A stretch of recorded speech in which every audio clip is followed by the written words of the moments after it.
보통 뭐 누구 욕도 하고 정치인 욕도 하고 뭐 세상도 욕하는데 한 번도 욕하신 적이 없어요. 그리고 지금 요즘 아버지 생각을 이렇게 보면은 아버지한테 제일 놀라운 거는 우리 아버지가 그냥 옛날에 연초제조창이라고 담배 회사 그냥 기능 공무원이셨어요. 그러니까 뭐 여유 있게 돈을 쓰실 기회가 없으셨죠. 근데 어렸을 때도 돈이 없어서 불편하다, 돈이 있었으면 좋겠다, 그런 말씀 하신 적이 없어요. 그냥 월급 봉투 딱 어머니한테 던지면은 뭐 집이 어떻게 됐든 아무 상관하지 않으시고 당신 산에 다니시고 정말로 신선같이 사셨어요. 근데 아버님이 올 초에 2달 고생하시고 돌아가셨어요. 40년 동안 병원 한번 안 가시다가 2달 전에 쓰러지셔서 병원에 모셨죠. 병원에 모셨는데 내가 우리 형제들한테 그랬어요. 우리 아버지 평생 자식만을 위해서 살았다, 가족만을 위해서 살았다, 오로지 정말로 사랑하는 가족을 위해서 투신하신 분이다. 우리 아버지 병간호 간병인한테 맡기지 말자. 우리가 사형제니까 우리가 모시자. 그래서 누나가 제일 위니까 누나가 이틀, 큰형 이틀, 둘째 형 이틀. 난 이제 장가 안 갔으니까 나는 하루. 그래서 우리 뭐 형제들은 전부 다 결혼하고 손자들이 전부 다 아들, 딸 이러니까 아이들이 다 돌아가면서 아버지 병간호를 했어요. 그야말로 자식들 품에서 돌아가셨죠. 자식들 품에서 돌아가셨어요. 근데 아버님이 이렇게 4월 10일 날 월요일 날 쓰러지셨는데 의사들이 심폐소생술 하겠느냐고 그랬을 때 우린 싫다고 그랬어요. 왜 마지막으로 돌아가시는 아버지 갈비뼈를 다 부러뜨려? 그 정도 쓰러졌으면은 87세에 그 정도 병이시면은 이제 돌아가실 때예요. 근데 많은 경우 돌아가실 때 심폐소생술 하게 돼 있어요. 근데 우리는 원하지 않았어요. 4자식 다. 그리고 아버님이 이 골수염이라는 이 병을 앓으셨는데 좀 많이 아프신 병이에요, 마지막에. 그래서 내가 아버지 원도 한도 없이 놔드렸어요. 모르핀. 왜 죽기 전에 아프면서 죽어야 돼? 그래서 조금만 아픈 기미만 보이면은 간호사한테 가갖고 놔달라고. 그래서 호스피스 병동에서 아플 때 진통제 놔드리는 거, 마지막 효도는 많이 놔드리는 거예요. 그래서 우리 아버지 돌아가시기 전에 원도 한도 없이 하고 가셨어요. 원도 한도 없이. 그 조금의 고통을 덜어주는 게 내가 보기에는 효도라는 생각이 들더라고요. 아버지 이렇게 쓰러졌을 때 생명 유지장치 하겠느냐고 의사들이 얘기를 하더라고요. 우리는 아무도 원하지 않았어요. 그냥 아버님 편안하게 보내드리고 싶다고. 왜? 우리 아버지는 참 행복하게 사셨어요. 자식들이 아버지를 너무너무 좋아하고 사랑하고. 그래서 뭐 효도를 뭐 원도 한도 없이 해드렸냐, 이럴 건 자신 있게 말씀 못 드리죠. 하지만 그래도 자식들이 아버지, 손자, 손녀들이 할아버지 너무너무 사랑했기 때문에 편안하게 보내드릴 수 있었어요. 제가 작년에 왠지 우리 아버님한테 용돈을 많이 드리고 싶더라고요.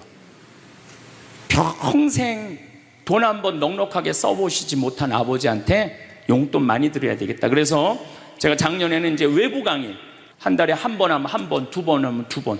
아버지가 무슨 돈을 이렇게 많이 주느냐고, 신부님. 아버지 원도 한도 없이 마음껏 써보시라고.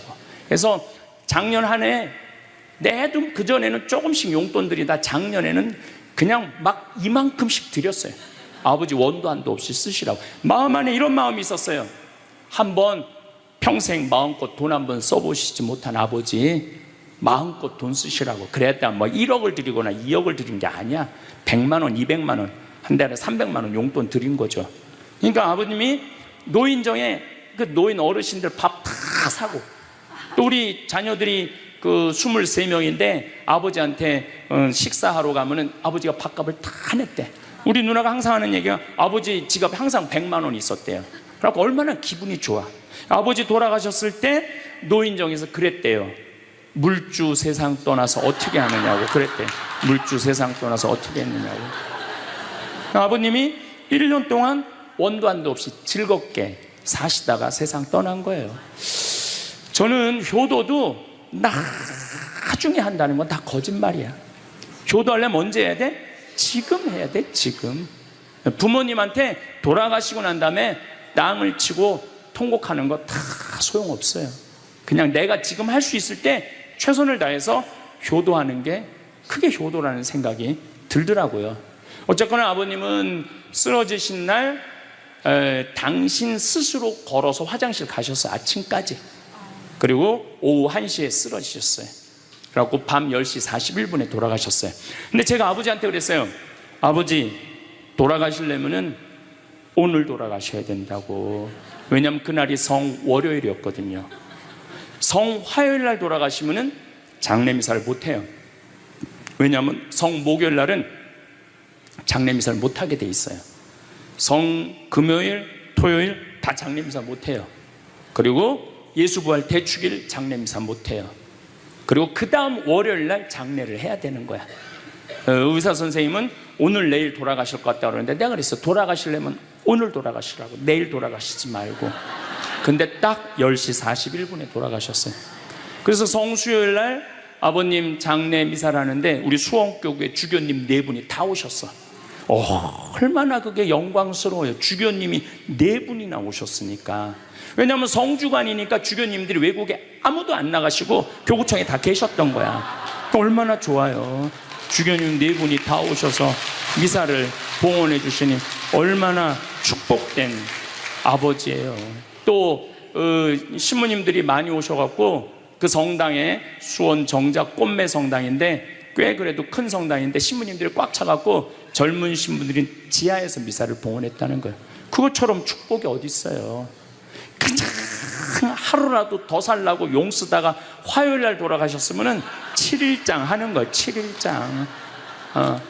하루라도 더 살라고 용을 쓰셨으면은. 근데 우리 아버지는 정말로 살아있을 때도 나한테 행복을 주시는데 떠나실 때도 행복하게 떠나시더라고요. 여러분들도 마찬가지예요. 여러분들도 살아있을 때도 행복하게 사시고 죽을 때도 행복하게 죽으세요. 괜히 안 죽으려고 이렇게 용 쓰고 저렇게 용 쓰다가 누워서 10년 동안 똥오줌 싸기 시작하면요, 그때부터는요 지옥이야. 지옥. 여러분들은 제일 좋은 거는 자다가 주무시다가 죽는 거예요.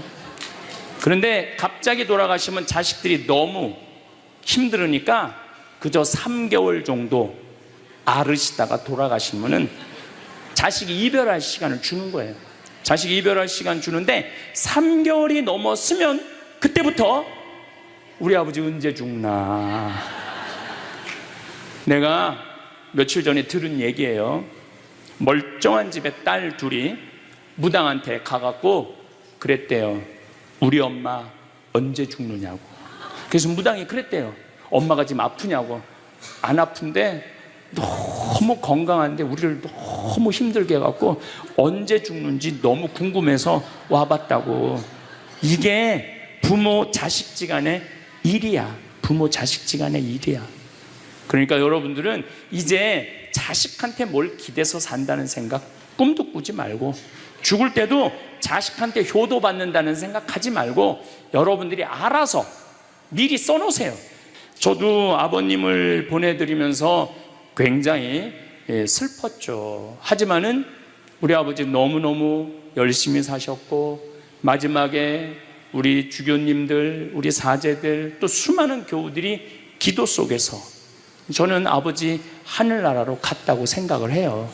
또 아버지는 살아생전에 고향이 경상도 함양인데 어머니가 이미 가묘를 다 해놨어, 고향에다가. 근데 아버지는 고향에 가기 싫다는 거예요. 어머니는 고향에 가고 싶고, 죽으면은. 그래서 아버지는 나는 고향에 안 가. 어머니 왜 안 가냐고, 그 고향에 그 좋은 산소 써놓고 맨날 두 분이 간다 안 간다 그러시더라고요. 난 그 얘기를 들을 때마다 참 웃기더라고요. 왜 웃기냐면은 갔다가 모셔다가 묻는 건 우린데 본인이 간다고 가고 안 간다고 안 가. 우리가 모시는 대로 가는 거지. 근데 작년에 아버님이 굉장히 건강하셨어요. 올해 쓰러지시기 전에. 근데 아버님 말씀이 제 귀를 울리더라고요. 그래서 우리 천주교 수원교구 안성 천주교 공원묘원에 갔어요. 가고 우리 후배 신부님한테 제일 좋은 자리를 좀 봐줘라. 딱 갔는데 정말로 산소 자리가 좋더라고요. 그냥 양지 바른데 앞에 우리 아버지가 참 파란 걸 좋아하셨는데 그 아버님 내가 산소 자리 본데 앞에 파란 골프장이 쫙 보여. 얼마나 좋은지. 그래갖고 아무도 몰래, 우리 가족 아무도 몰래 내가 예약을 해놨어요. 그리고 아버님 돌아가셨을 때 안성 천주교 공원묘 모셨죠. 아버님이 왜 고향에 가기 싫어하셨느냐면은 우리 큰할아버지, 둘째 할아버지가, 셋째 할아버지까지 있었는데 큰할아버지가 딸만 6을 낳았어요. 둘째 할아버지는 아들을 3을 낳았는데 둘째 할아버지 첫째 아들이 우리 아버지야. 근데 1930년, 우리 아버지가 30년생이시니까 87세니까 그때는요 장손집에 아들이 없으면 8살 이전에 큰아버지 집에 가서 양자로 자라야 돼. 아버지는 그랬던 거예요. 그래서 친어머니 아버지 밑에서 못 자라셨어. 그래 고향이 싫은 거야. 그래서 난 고향에 안 간다고. 근데 제 생각에는 그 아버님의 마음을 헤아려 주는 게 난 예의라는 생각이 들더라고요. 그래서 아버님 원하는 대로 안성에 모셨는데 얼마나 좋은지 몰라요. 어제도 갔다 왔어요. 그냥 오며 가며 가는 길에, 강의 가는 길에 한번 가서 뵙고, 우리 아버님 마지막까지 담배를 피셨어요. 그것 때문에 돌아가신 거지만은, 그래갖고 어제도 담배 한 대 탁 물려드렸어요. 피시라고. 갈 때마다 담배를 한 대씩 물려드리세요. 무슨 얘기냐면 부모하고 자식은 살아서도 좋고 죽어서도 좋아야 돼. 그런데 부모님이 10년 동안 똥오줌 싸고 치매 걸려갖고 지겨워. 부모님 찾아오지도 않았어. 그래갖고 부모님이 돌아가셨어. 그럼 자식이 땅을 치고 불효한 것에 대해서 울면서 통곡해.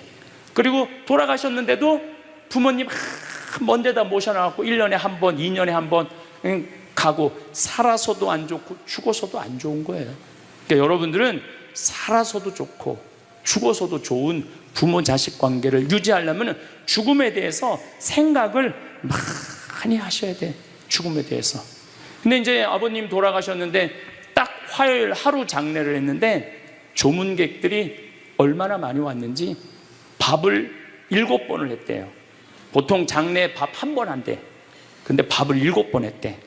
우리 형님 둘도 나만 활동을 많이 하는 게 아니라 형님 둘도 어마어마하게 친구가 많더라고 보니까. 우리 누님도 그렇고. 그러니까 그냥 1000명 이상이 조문객이 왔으니까 조의금도 굉장히 많이 들어왔다는 얘기죠. 조의금도. 근데 내가 그 조의금을 싹 모아서 평창으로 갖고 왔어요. 우리 형제들은 조의금을 구경도 못했어요. 제가 왜 그걸 싹 모아서 갖고 왔느냐 하면은, 내가 본당 신부 때 장례식장에 교우들 초상 남은 가면은 상주가 안 나와. 그 왜 안 나오냐 그랬더니 저기 지금 방에 들어가고 조의금 갖고 싸운다는 거야. 네가 더 가질 거냐 내가 더 가질 거냐. 어쨌거나 하여튼 아버님 그 조의금을 싹 갖고 왔어요, 평창에.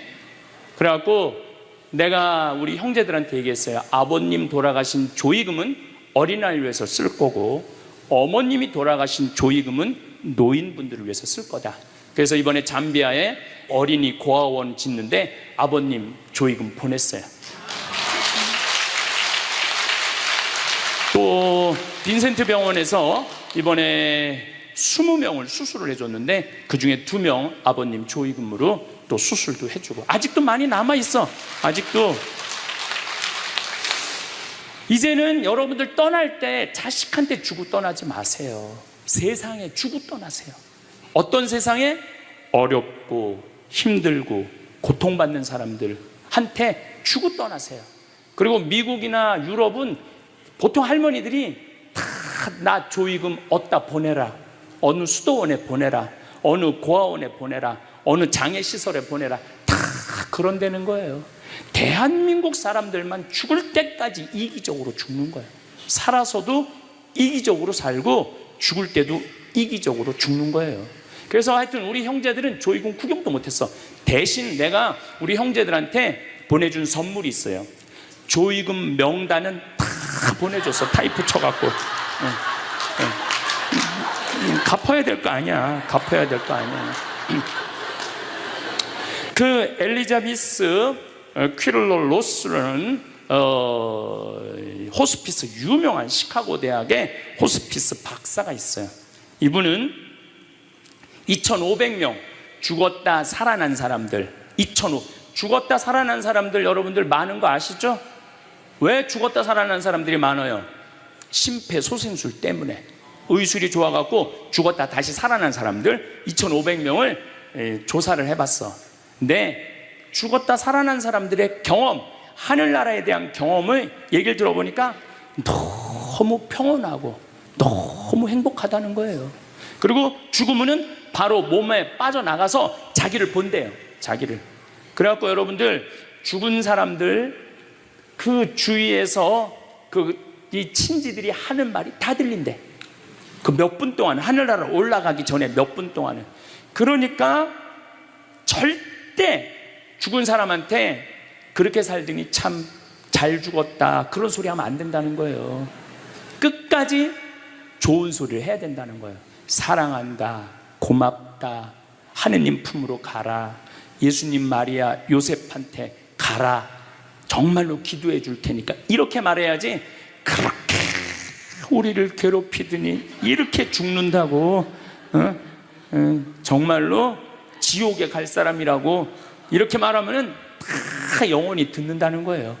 그리고 죽었다 살아난 사람들의 아주 기가 막힌 얘기는, 안 못 보는 사람은 죽으면 다 보인다는 거예요. 눈이 다 보인다는 거예요. 그게 그냥 하는 게 아니라 다시 살아 돌아와서 아무것도 못 봐. 근데 의사가 무슨 반지를 어떻게 꼈고, 이 병원이 어떻게 생겼고, 누가 어느 자리에 있습니까? 다 아는 거야.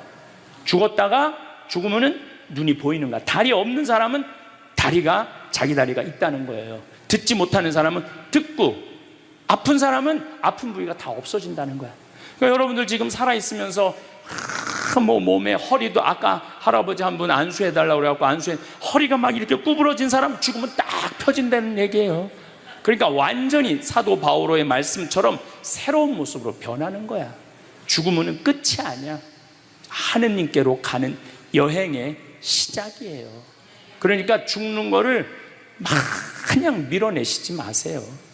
한 70년, 80년 살았으면 살 만큼 살지 않았어?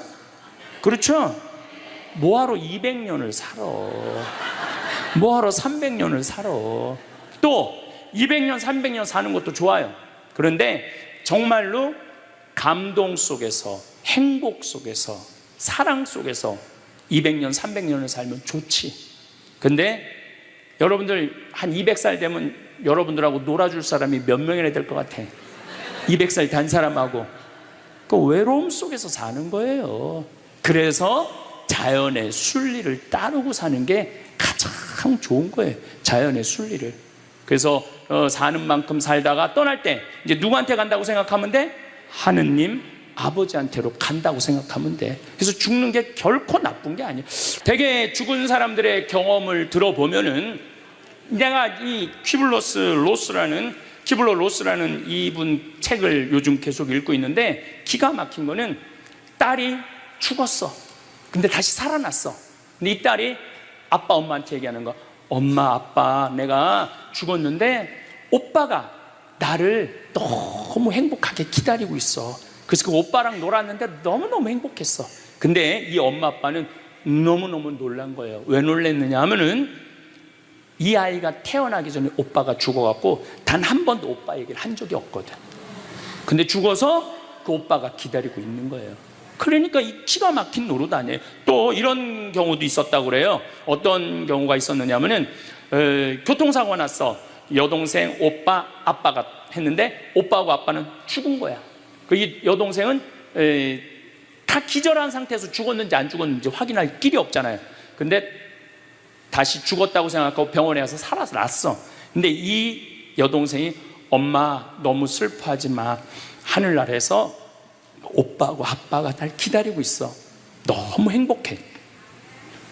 근데 얘는 오빠하고 아빠가 죽었는지 모르는 상태, 혼수 상태인데 그걸 아는 거예요. 근데 여기 특징 중에 하나는 죽어서는 살아있는 사람은 절대 못 본대요. 죽은 사람만 본다는 거예요. 죽은 사람만 하늘나라에서 본다는 거예요. 그래서 여러분들도 세상 떠나면은 하느님 기다리고 있고 너무 행복한 나라로 가는 거예요. 그러니까 죽음은 그 번데기가 이 알을 까고 자기 껍데기를 까고 나비가 되는 것처럼 지금보다도 훨씬 아름다운 세상으로 가는 게 죽음이에요. 이제 21세기는 안 죽는다고 100살을 사니 200살을 사느니 좋은 게 아니에요. 100살, 200살 동안 불면증, 우울증, 미움, 분노, 외로움, 심심함으로 사는 것보다 그냥 한 70, 87세까지 살다가 죽어갖고 행복하게 먼저 떠난 사람들하고 하느님 품에서 행복하게 사는 게 좋죠. 그래서 여러분들 이제 행복하게 살다가 행복하게 떠나셔야 돼. 그리고 제가 늘 말씀드리지만 나중에 행복하지 마세요. 언제 행복해? 지금 행복하세요. 지금. 나중에 돈 쓰지 말고 언제 써? 지금 쓰세요. 지금. 그리고 여기 있는 분들 지금 얼굴을 보니까 돈 쓸 수 있는 마지막 얼굴들이 많다니까. 마지막 얼굴들이 많아. 그리고 우리나라는 이제 드디어 3만 달러를 넘어서요. 선진국 대열에 들어서요. 선진국에 들었으면은 어르신들, 노인분들 연금 지금 20만 원에서 60만 원, 70만 원으로 다 올라가요. 그러니까 돈 없는 거 걱정하지 마세요.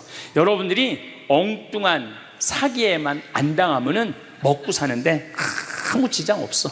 욕심만 안 부리면은 충분히 행복하게 살 수 있어. 그리고 이렇게 강의 따라다니면서 배우는 여러분들, 진리를 목말라 하는 여러분들은 앞으로 행복하게 사실 수 있으세요. 예.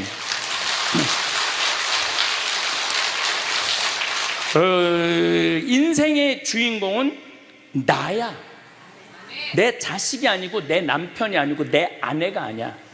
내 행복은 누가 책임지느냐면 내가 책임지는 거야. 내가 지금 불행한 거는 남편 탓도 아니고 자식 탓도 아니고 누구 탓이야? 내 탓이야. 왜? 나를 위해서 쓰는 법을 배운 적이 없어. 나를 위해서 버는 법은 배웠는데 쓰는 법을 배운 적이 없어. 본인들을 위해서 쓰세요. 자, 1960년대 70년대는 열심히 살아야 돼. 너 정말로 아끼고 살아야 돼. 가난했을 때 얘기예요.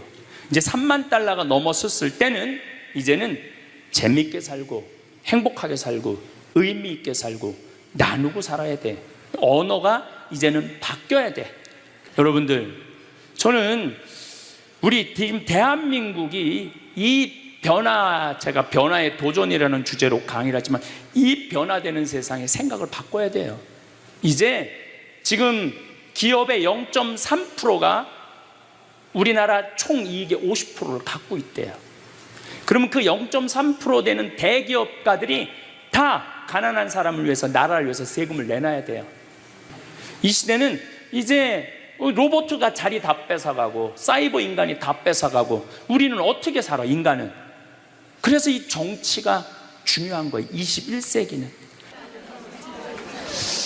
제가 지금 변화의 도전이라는 주제로 강의를 하고 있습니다. 지금은 4차 산업혁명 시대에 들어서고 있다고 그래요.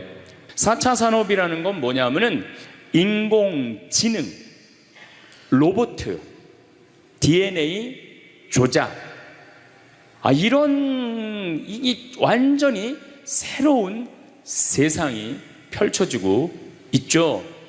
지금 1940년도에 태어나신 분들, 1940년대 40년에서 49년 사이에 태어나신 분들 손 들어보세요.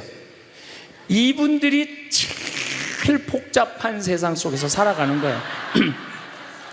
이게 너무 세상이 변하는 걸 다 노리고 살아가는 분들이 지금 1940년서부터 50년, 1950년, 60년에 태어난 분들이 2차 산업, 3차 산업, 심지어 4차 산업 시대까지 살고 있는 거예요.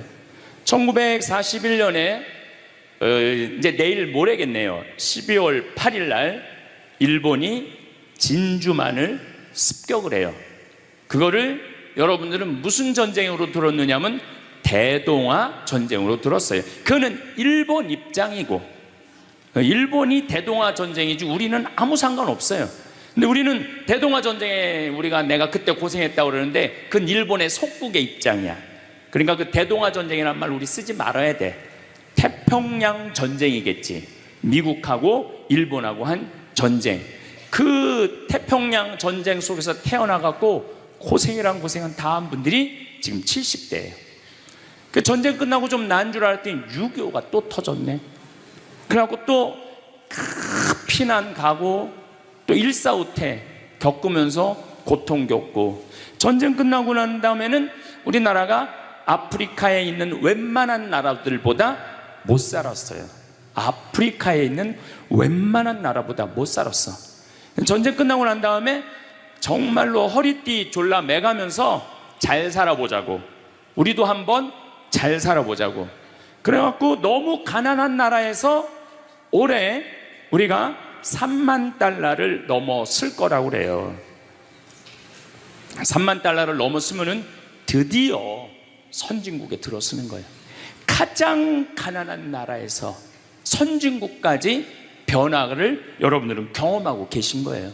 그러니까 여러분들은 너무나 혼란스러운 세상 속에서 이날 이때까지 헤쳐 나오고 계신 거예요. 근데 문제는 이제 2020년부터 펼쳐질 4차 산업 시대, 이것까지 살아야 되니까 얼마나 복잡해.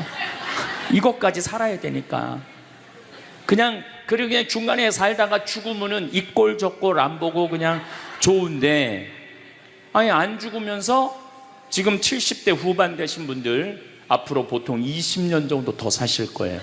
70년대 후반 되신 분들.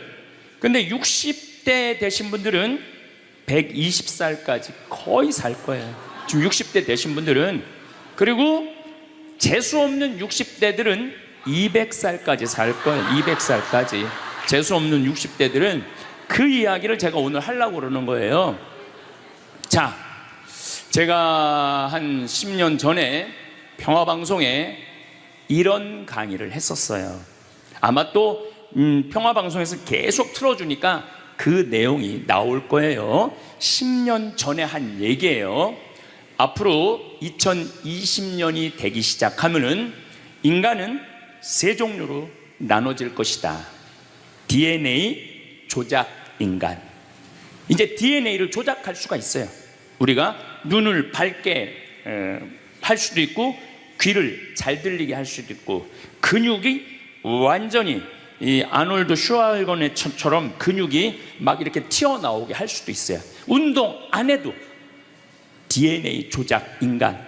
옛날에는 DNA를 한번 내가 DNA가 어떤지 검사하려고 그러면은 2억 내지 3억이 들었어. 그런데 지금은 내 DNA를 검사하는데 얼마면 검사할 수 있냐면 5만 원이면 검사할 수 있어요. 5만 원이면. 세상이 엄청 변한 거예요.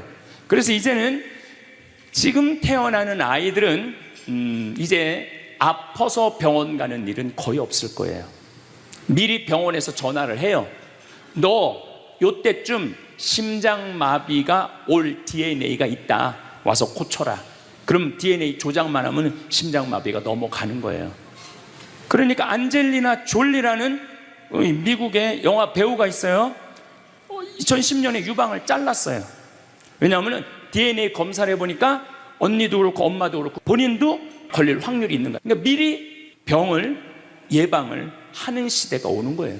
그게 DNA 조작 인간이에요. 근데 우리 교회는 그런 걸 절대 허락하지 않죠. 절대 허락하지 않는데 절대 현대인들은 할 거라는 거예요.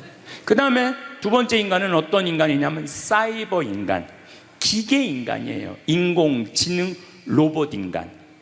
그래갖고 이 인공지능 로봇 인간이 나오면은 안 그래도 1940년서부터 지금까지 복잡 다단한 세상을 살아왔는데 이제 로봇하고 같이 살게 되는 세상이 이제 곧 되는 거죠.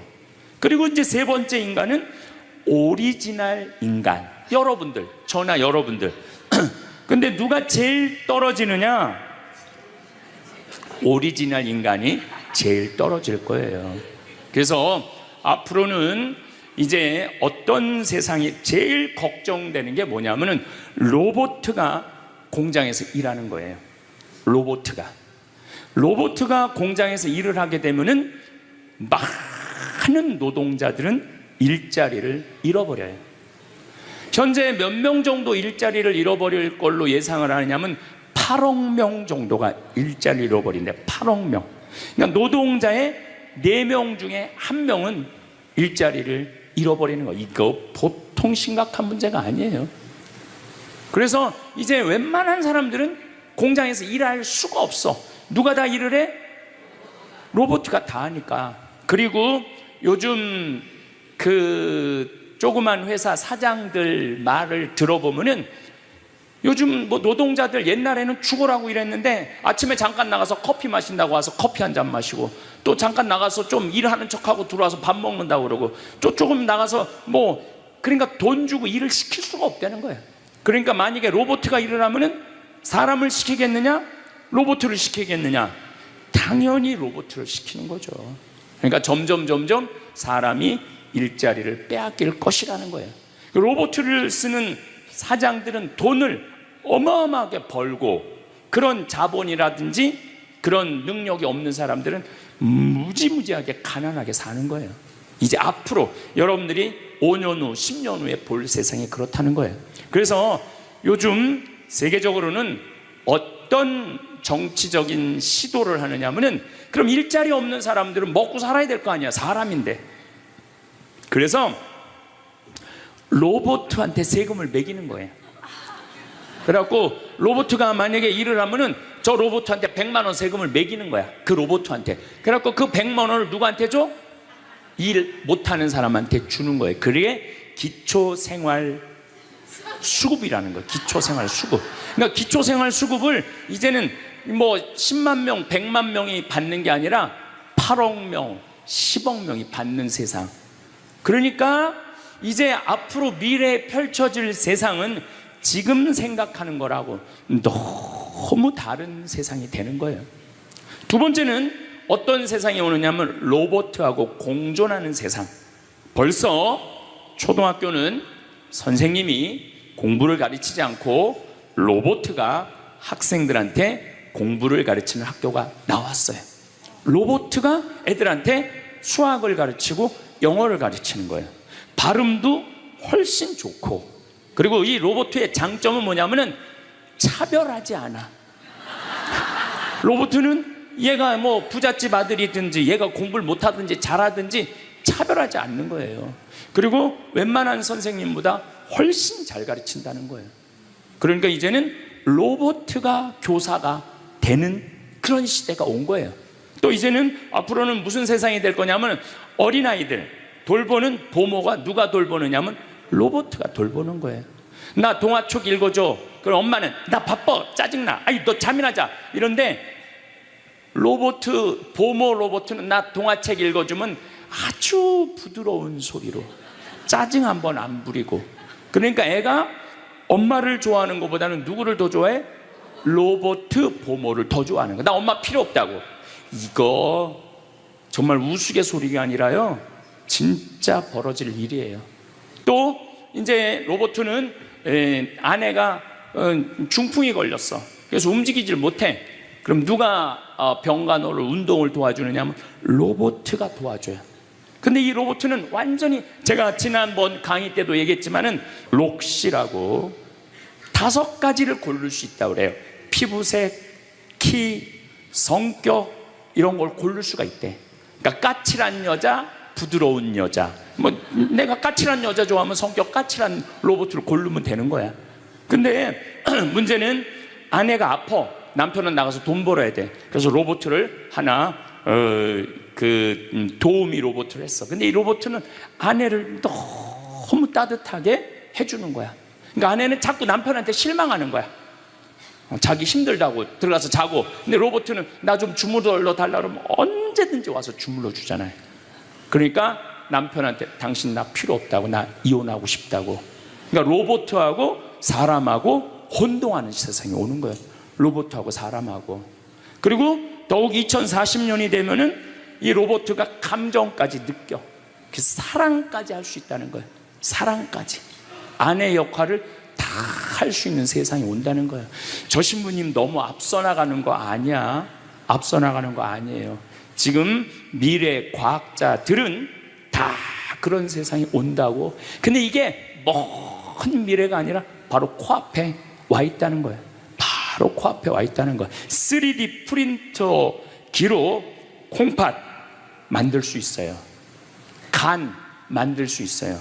요즘 시도하는 건 심장까지 만들어 갖고, 이제 앞으로는 이제 여러분들이 이제 한 90살쯤 되면은 85살쯤 돼도 그럴지 몰라.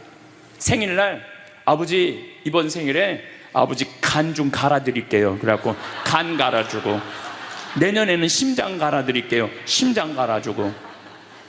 그런 세상이 올 가능성이 굉장히 많아요.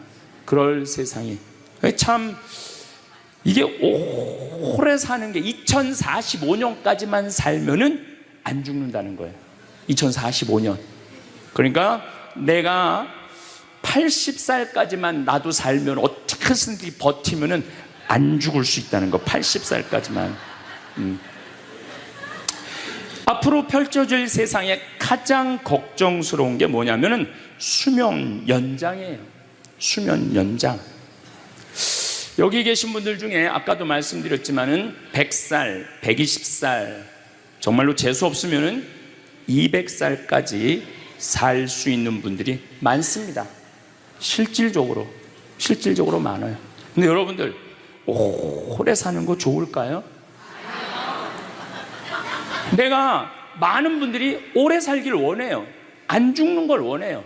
근데 내가 만약에 앞으로 뭐 길게 안 보고 딱 120살까지 산다고 보면 내가 앞으로 67년 정도 더 살면은 120살 되거든요. 67년.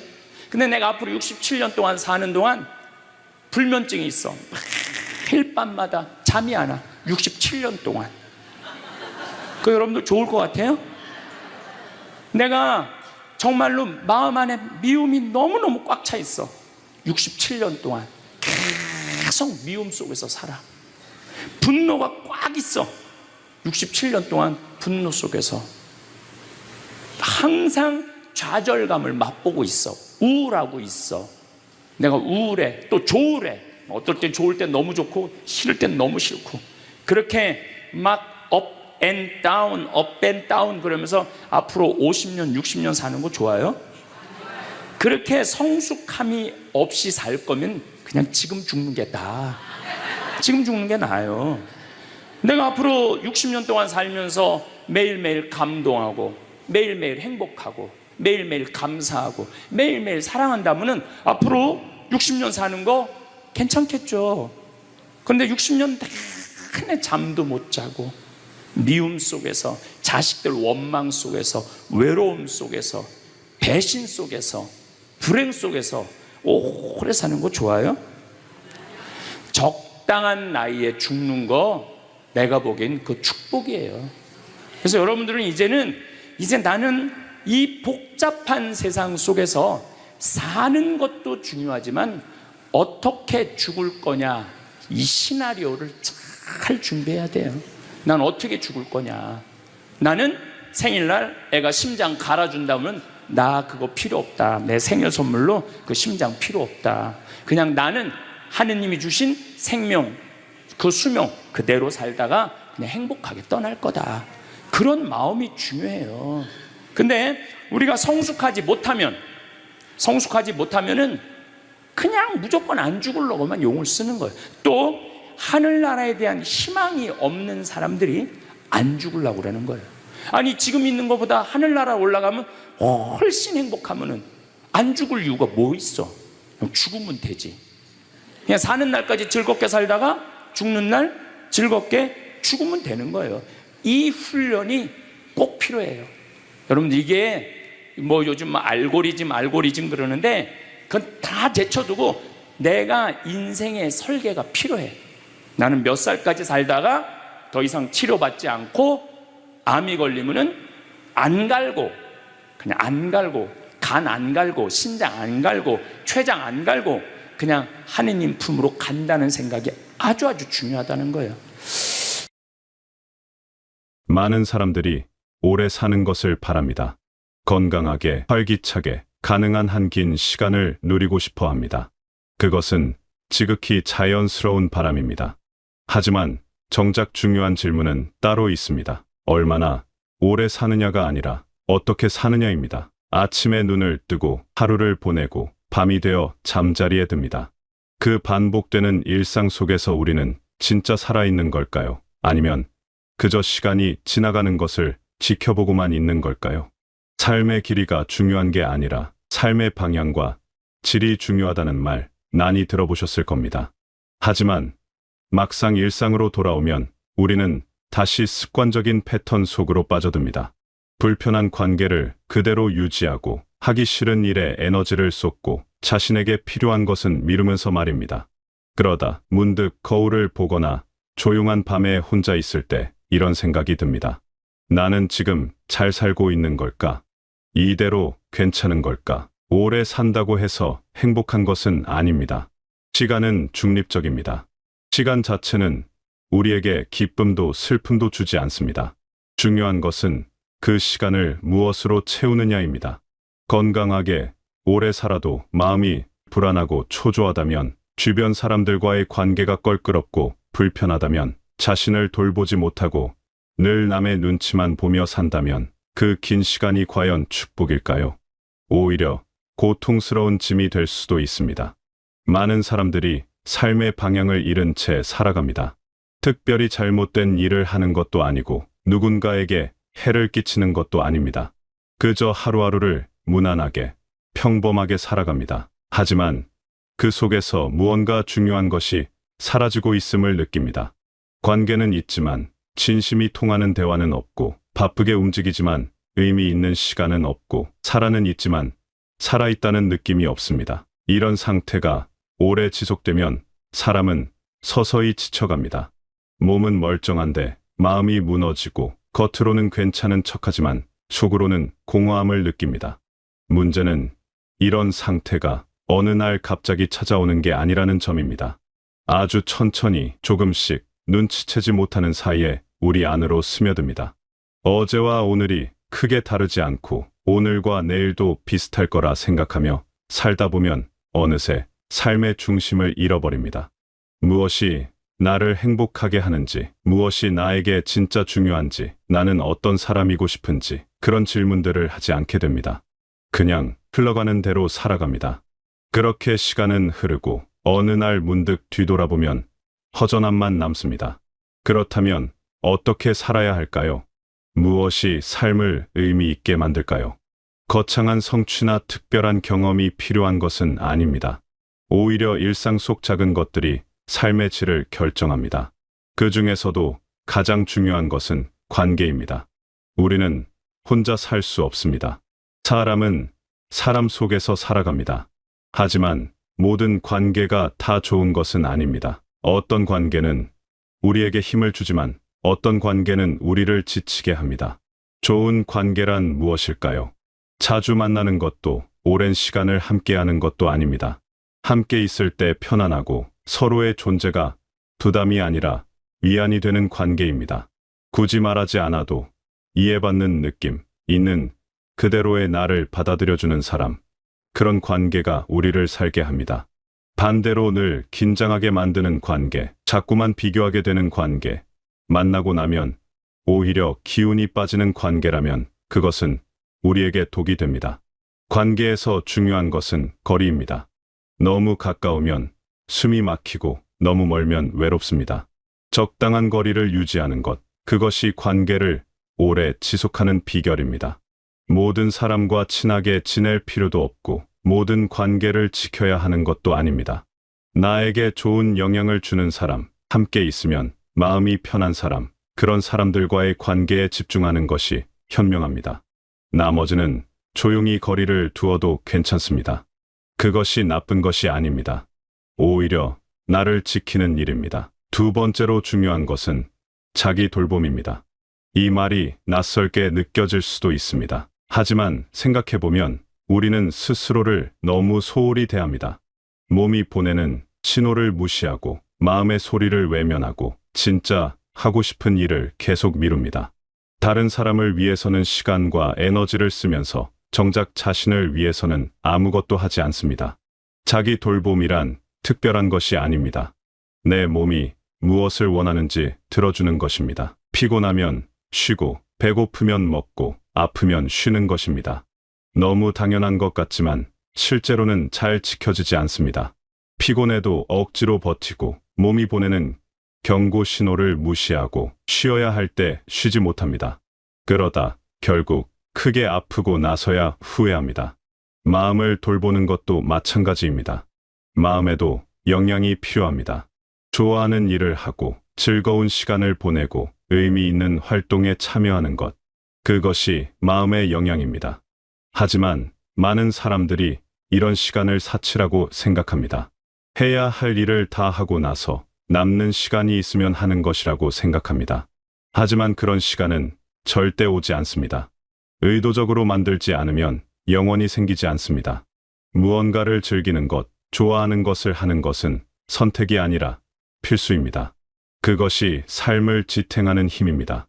산책을 하든, 음악을 듣든, 그림을 그리든, 무엇이든 좋습니다. 내가 그것을 하는 동안 시간이 어떻게 가는지 모르고 마음이 편안해지고 나 자신으로 돌아오는 느낌이 드는 것. 그런 활동이 우리에게는 필요합니다. 세 번째는 감정 관리입니다. 살다 보면 여러 가지 감정이 일어납니다. 기쁨, 슬픔, 화, 불안, 이 모든 감정은 자연스러운 것입니다. 문제는 그 감정에 어떻게 반응하느냐입니다. 감정이 일어나는 것 자체를 막을 수는 없습니다. 하지만 그 감정에 휩쓸리지 않고 조금 거리를 두고 바라볼 수는 있습니다. 특히 부정적인 감정을 다루는 법을 배우는 것이 중요합니다. 누군가에게 화날 때, 억울한 일을 당했을 때, 섭섭함을 느낄 때 우리는 그 감정을 어떻게 다루나요?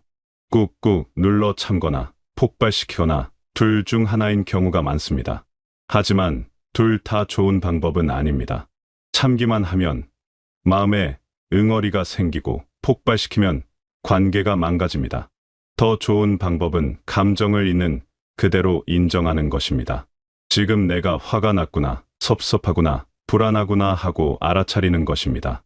그리고 그 감정이 왜 일어났는지 들여다보는 것입니다. 대부분의 경우 우리가 화를 내는 것은 상대방 때문이 아니라 우리 안의 상처 때문입니다. 누군가의 말이나 행동이 우리의 오래된 상처를 건드렸기 때문입니다. 미움과 집착도 마찬가지입니다. 누군가를 미워하거나 무언가에 집착하는 것은 우리 자신을 아프게 합니다. 상대방은 아무렇지도 않은데 우리만 계속 괴로워합니다. 그런 감정을 내려놓는 것이 우리를 자유롭게 합니다. 용서하는 것은 상대방을 위한 것이 아니라 나를 위한 것입니다. 평온을 선택하는 것, 더 이상 그 감정에 에너지를 쓰지 않기로 결정하는 것, 그것이 진짜 힘입니다. 이런 이야기들을 듣고 나면 이렇게 생각할 수도 있습니다. 그래, 맞는 말이야. 하지만 어떻게 하지? 이론은 알겠는데 실천이 어렵다고 말입니다. 맞습니다. 알고 있는 것과 실천하는 것은 다릅니다. 하지만 거창한 변화를 시도할 필요는 없습니다. 작은 것부터 시작하면 됩니다. 예를 들어 하루에 딱 5분만 걸어보는 것은 어떨까요? 집 앞을 천천히 한 바퀴 도는 것만으로도 충분합니다. 걸으면서 주변을 둘러보고 바람을 느끼고 하늘을 보는 것. 그것만으로도 마음이 조금 달라집니다. 몸을 움직이면 마음도 움직입니다. 갇혀있던 생각들이 풀리고 답답했던 마음이 조금 가벼워집니다. 스스로에게 작은 선물을 하는 것도 좋습니다. 비싼 것일 필요는 없습니다. 좋아하는 간식을 샀거나 예쁜 꽃 한 송이를 사서 집에 두거나 좋아하는 음악을 들으며 여유를 가지는 것. 그런 작은 것들이 우리를 돌보는 방법입니다. 나를 위해 무언가를 한다는 것, 내가 나에게 관심을 가진다는 것, 그것이 자기 사랑의 시작입니다. 관계에서도 작은 변화를 시도할 수 있습니다. 만날 때마다 피곤한 사람이 있다면 조금 거리를 두어보는 것입니다. 무리해서 만날 필요 없습니다. 연락이 왔을 때 곧바로 답하지 않아도 괜찮습니다. 내가 준비되었을 때, 마음이 편할 때 만나면 됩니다. 그것이 이기적인 것이 아닙니다. 자기 보호입니다. 하루에 한 번 감사한 일을 떠올려 보는 것도 좋은 습관입니다. 거창한 것이 아니어도 됩니다. 오늘 날씨가 좋았다. 맛있는 식사를 했다. 편안하게 잠들 수 있는 집이 있다. 그런 작은 것들에 감사하는 마음을 가지는 것입니다. 감사는 우리의 시선을 바꿉니다. 없는 것에서 있는 것으로, 부족한 것에서 충분한 것으로 초점을 옮깁니다. 그러면 삶이 조금 다르게 보입니다. 미뤄두었던 일을 하나씩 해보는 것도 좋습니다. 정리하고 싶었던 서랍을 정리하거나 고치고 싶었던 것을 고치거나 하고 싶었지만 이룬 일을 하나 실행해보는 것입니다. 작은 일이라도 완료하면 성취감이 생깁니다. 그리고 그 성취감이 다음 행동으로 이어집니다. 하나씩 하다 보면 어느새 많은 것이 달라져 있습니다. 명상이나 조용한 시간을 가지는 것도 도움이 됩니다. 5분만이라도 편안하게 앉아서 호흡을 느끼고 생각을 가라앉히고 그냥 존재하는 것. 아무것도 하지 않는 시간, 그냥 있는 시간. 그런 시간이 우리에게는 필요합니다. 늘 무언가를 하고 생각하고 걱정하는데 익숙한 우리에게 멈추는 것을 배우는 시간입니다. 이런 작은 실천들이 모여서 삶이 바뀝니다. 하루아침에 모든 것이 달라지지는 않습니다. 하지만 조금씩 천천히 변화가 일어납니다. 어느 날 문득 깨닫게 됩니다. 예전보다 마음이 편해졌다고, 작은 것에 감사하게 되었다고, 관계가 가벼워졌다고, 나 자신이 좋아졌다고 말입니다. 중요한 것은 시작하는 것입니다. 완벽하게 하려고 하지 않아도 됩니다. 조금씩 할 수 있는 만큼만 하면 됩니다. 실패해도 괜찮습니다. 다시 시작하면 됩니다. 중요한 것은 방향입니다. 내가 어디로 가고 있는지, 무엇을 향해 가고 있는지, 그것을 아는 것입니다. 얼마나 오래 살지는 아무도 모릅니다. 내일 무슨 일이 일어날지도 모릅니다. 돈 많이 드는 것도 아니에요. 사실은 이렇게 계산을 해보면은 여러분들이 마지막에 병원에 들어가서 쓰는 돈이 여러분들이 평생 쓰는 병원비의 70%를 마지막에 쓴대요. 70%를. 그러니까 누워서 이제 마지막에 병원 들어가고 산소호흡기 끼고 뭐 이런 거 저런 거 수술하고 그럴 필요 하나도 없어요. 그 70% 쓸 돈을 미리 사 먹어. 그냥 미리 사 먹어. 어차피 나중에 쓸 거니까 미리 땡겨서 사 먹어. 그리고 이제 먹을 것도 없고 돌아다닐 것도 없으면 그냥 죽으면 돼. 나중 거 생각해갖고 맛있는 것도 안 사 먹고 건강한 음식도 안 사 먹고 그러고 있다가 병원에 입원해갖고 요즘은 의사들이 그런 글들을 많이 써요. 자기네들도 굉장히 회의를 많이 느낀다고. 어떤 회의를 많이 느끼냐면은 90살에 수술하고 이런 거 저런 거 조치하면 의미가 없거든. 그런데 그때 돈을 다 번대 병원들이. 그때 그냥 해보는 거 다 해보는 거야. 그리고 내중 효도도 안 하던 자식들이 엄마 90살 돼갖고 마지막에 할 때 그 있는 돈 없는데 그 전에 갖다 주지. 어차피 자식이니까 해야 될 거 아니에요. 부모님 돌아가시면은 그거 못하면 자기네들 죽을 때까지 불효한다고 생각을 하고, 그리고 그때 돈을 막 2천만 원, 3천만 원, 보통 평균적으로 한 7천만 원 쓴대요 마지막에. 그러니까 그걸 미리 땡겨서 엄마 맛있는 것도 사드리고 엄마 여행도 좀 모시고 가고 그래야 되는데 우리가 지금 거꾸로 하고 있는 거, 거꾸로.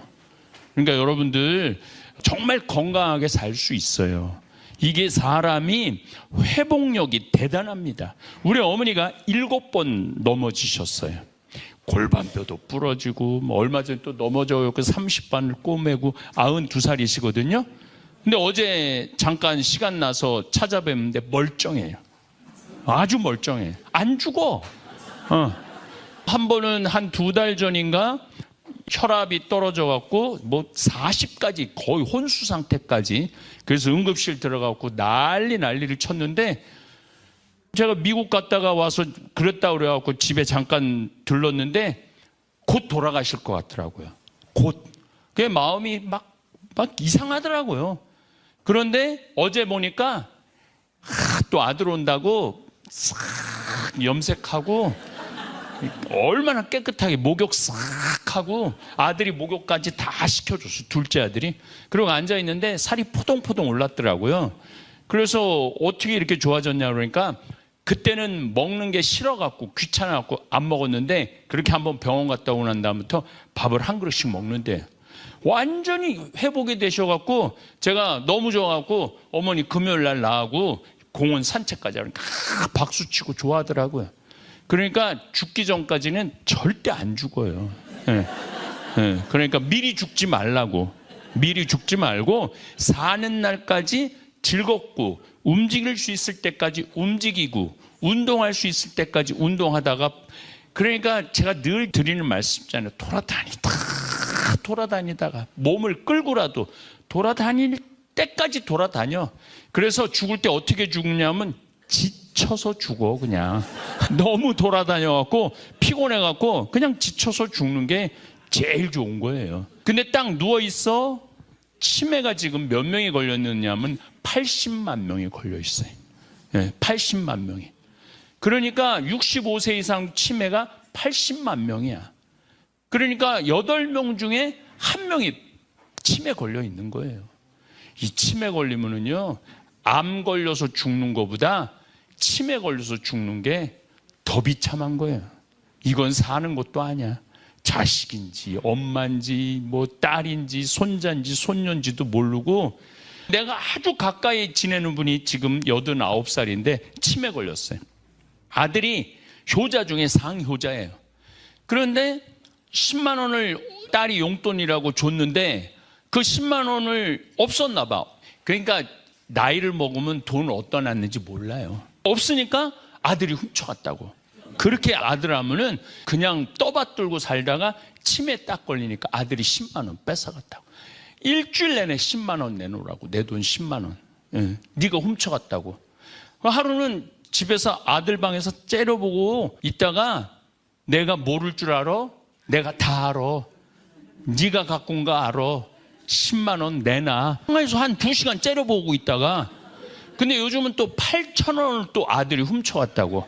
8천 원 내놓으라고 하다가 어떤 일이 벌어지냐면, 요즘 너 집에서 나가라고. 너 내 돈 훔쳐가는 놈이니까. 근데 놀라운 거는 이 아들이 한 달에 그 엄마 89인데도 50만 원씩 용돈을 드리고 있어요. 그러니까 이게 개념이 없어진 거야. 50만 원씩 다달이 받고 아들이 밥 세끼 다 해주고 약 다 먹이고 다 씻겨주는데, 당뇨 있으니까. 그런데도 요즘은 10만 원도 아니야. 8천 원 내놓으라고. 8천 원. 그러니까 해도 안 되니까 나가라고. 여기 내 집이라고. 그러면은 저렇게 먹이고 저러면은요 5년 7년 가요. 그럼 자식들은 5년 7년 지옥같이 사는 거야. 그러니까 치매 안 걸리려면 어떻게 해야 돼? 돌아다녀야 돼. 걸어야 되고 돌아다녀야 돼. 진짜 내가 여기 와서 청국장 파려고 그러는 건 아닌데, 청국장을 먹어야 돼. 청국장을 먹어야지 치매 안 걸려. 여러분들이 치매 걸리는 결정적인 이유는 뭐냐면, 장이 병들면 치매가 걸려요. 잘 먹고 잘 자고 잘 싸면 치매 안 걸려요. 근데 이 장에서 부패한 것들이 되면은 이게 직접 바로 어디로 가냐면 뇌로 가요. 뇌로. 그러니까 잘 먹어야 돼. 잘 먹고 잘 싸고. 싸는 얘기가 나오니까 지금 휴게소에 갔는데 참 신기해. 내가 딱 화장실을 갔는데 이 사람이 뚜껑을 덮어놓고 갔어요. 내 전 사람이. 참 뚜껑 접어놓은 거 예의잖아요. 딱 하려고 그랬는데 똥을 싸고 안 내리고 그냥 간 거야. 정말 짜증나더라고요. 근데 얼마나 더러운지. 참 더럽더라고요. 그래서 이제 물을 내가 내렸어. 그래서 내가 거기 앉아서 이제 똥을 놓았어. 내가 이제 똥을 넣고 나왔는데 내 똥을 보니까 그렇게 이쁘게 나왔더라고. 그 사람이 신기해요. 남의 똥은 더러운데 내 똥은 안 더러워. 안 그래요? 여러분들 그런 경험 해본 적 없어요? 많죠? 남의 단점은 커 보이고 더러워 보이는데 나는 다 좋은 것 같아. 나는 잘못한 게 하나도 없는 것 같아. 근데 알고 보면 내 똥도 남이 보면, 내 똥은 남이 보면은 아우 참 예쁘게 쌌네 그럴 수도 있긴 있을 거예요. 청국장 드세요. 청국장 많이, 돈 드는 것도 아니야. 청국장도 우리가 1kg에 3만 원이거든요. 저같이 매일 먹는 분은 한 20일 먹어요. 20일. 여러분들 영양제 뭐 5만 원, 10만 원짜리 해놓으면 먹지도 않아. 되게 이렇게 쌓여 있어. 나도 며칠 전에 나 선물한 거 싹 다 버렸어. 왜 싹 다 버렸느냐면은 유통기한을 보니까 2021년이야. 그러니까 그걸 다 싸놓고 있었던 거야. 싹 다 버렸어요. 그리고 늘 하지만은 요즘 청국장 가루는 매일 안 빼놓고 먹고, 요즘 생청국장으로 밥 비벼 먹으니까 속도 편안하고 얼마나 좋은지 몰라요. 진짜 우리 청국장은 또 많이 팔려요. 그냥 많이 팔리는 게 아니고 10억, 20억 팔리는 게 아니고 100억, 200억 팔려 1년에. 그러니까 어마어마하게 많이 팔려요. 그래서 지금도 주문하면 일주일씩 밀려요. 미국은 보내달라고 난리인데 미국은 수출도 못해. 너무 많이 팔려. 그러니까 먹어보니까 너무 좋거든. 너무 좋으니까 선전을 하게 됐네. 그래서 신부도 마찬가지예요. 신부도 제가 한 10년 정도 한국에서 사제 생활하면서 한 10년 정도 지나고 나니까 한국이 너무 잘 사는 거예요. 한국은 정말 잘 살아요. 여러분들은 지금 거의 왕비처럼 살고 있는 거예요. 왕비처럼 살고 있는 거예요. 여러분들 집에 아들들이 차들 다 있죠?